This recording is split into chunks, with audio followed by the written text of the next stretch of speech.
No one enjoys moving.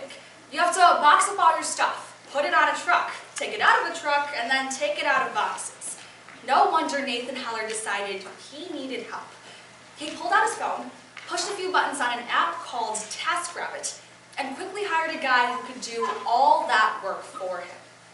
Heller explains in a May 15, 2017 New Yorker piece that this exchange is part of what the Bureau of Labor Statistics calls the gig economy.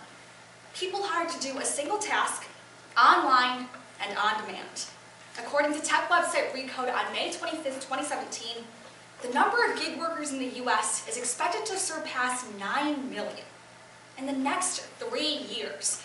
Odds are you're already using gig workers, or that you'll end up becoming one. But that raises the question of whether gigs are the next step in our economy or just poor substitutes for real jobs. Making it essential, we discuss the background, benefits, and drawbacks of what Arun Sundararajan, author of The Sharing Economy, describes as the end of employment and the rise of crowd-based capitalism. Sean Flicker is a filmmaker and teacher, but when he wanted some extra cash, he joined TaskRabbit, which is how Nathan Heller found him. Flicker figured he already enjoyed putting together IKEA furniture. Who doesn't? So why not get paid for it? But this style of work has been around long before TaskRabbit, and it's more complex than you think. So let's examine the gig economy's origins and current uses. The concept of working on demand isn't new. We hire plumbers, electricians, and babysitters only when they're needed. But according to the July 2017 issue of Entrepreneur magazine, the gig economy emerged after the 2007 recession forced people to accept any work available. Many times, jobs paying per gig were the only ones within reach. But after the recession ended, those markets remained, and smartphones only made it easier to connect supply with demand. And people are taking advantage of these opportunities. The McKinsey Global Institute reported in 2016 that 1 in 4 US and European workers participated in the gig economy. And it's not just limited to driving or home furnishings. There's Udemy, which is like Uber, but for tutoring. There's HelloTech, which is like Uber, but for tech support. And there's Lyft, which is like Uber, but for people who hate Uber. Even governments are getting involved. Forbes of March 23, 2017 notes that Malaysian leaders have even partnered up with a company called e-Usahawan to provide on-demand IT jobs for underemployed citizens. This is a worldwide phenomenon.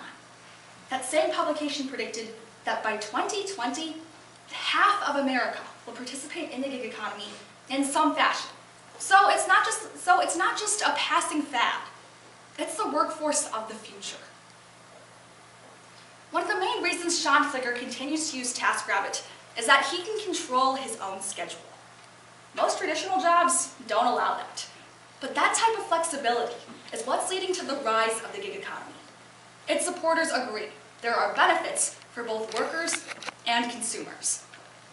First, this economy offers huge convenience for its workers. They love being able to take more control of their own professional lives. The Pew Research Center found on November 18, 2016, that people use gigs as a way to make money with the time and resources they already have. Sometimes it's just extra cash in your pocket. For others, it's a full-time job and a chance to pursue their passions.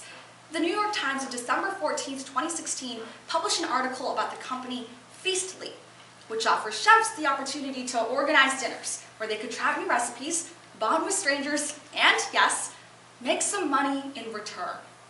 It's the kind of experimentation they could never do in an actual restaurant. And consumers love the convenience. You don't have to make an appointment way in advance. You can get what you need on nights and weekends, and you can even get help for things you didn't know a company could help you with, like Hop, Skip, Drive, which drives kids to school for appointments if their parents are too busy. Even high schoolers can get something out of it. Take the Glam app, for example. People magazine of July 17, 2017 states that it provides clients with hair, makeup, and nail services by professional stylists in the comfort of their homes without having to book days in advance. That means when prom comes around this year, rather than stress out over booking a hair appointment, I could find a great stylist that morning. If only finding my prom date was that easy. Sean Flicker takes as many jobs as possible through TaskRabbit, and he only generates about 80 paid hours a week. But for people like him, the hardest part about this job is that the work isn't always steady. As gig companies develop, it's imperative we consider crucial drawbacks in terms of employment instability and how traditional workers are affected. While the gig economy liberates people from a single employer, it also liberates companies from traditional responsibilities. The Harvard Business Review on November 17, 2016 stated that gig employers have little incentive to maintain stable work environments, which means for workers, there's no guarantee of customers, no minimum wage, no paid time off, and no insurance. And because so many gig jobs rely on customer ratings, there's nothing you can do if customers purposely give fewer stars to women and minorities, which according to Bloomberg News on November 22, 2016, happens frequently. And while unions like the Independent Drivers Guild have improved some working conditions for rideshare and gig workers, according to the June 20, 2017 Washington Post, their minor successes, like adding a tipping button to the Uber app, are no replacement for a living wage. Moreover, the gig economy may be most damaging to the people who can least afford it. Sociologist Juliette B. Shore found gig workers were disproportionately white-collar, highly educated people who just wanted some extra cash. And while that's perfectly fine, we should think about who's not getting that money. Hotel maids with fewer rooms to clean. Taxi drivers with fewer customers. In other words, according to the Harvard Business Review's Diane Mulcahy, people who never made much money in the first place are the ones getting squeezed by the gig economy. It's true that economic forces always shift and that old jobs have to make way for new ones. But the gig economy is different because people aren't losing their jobs for a lack of skill or technological advance.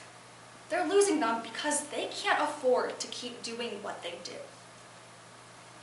Nathan Heller may not have been thinking about all that when he hired Sean Flicker. He needed help and he had money. Flicker had the skills and the desire to get that money.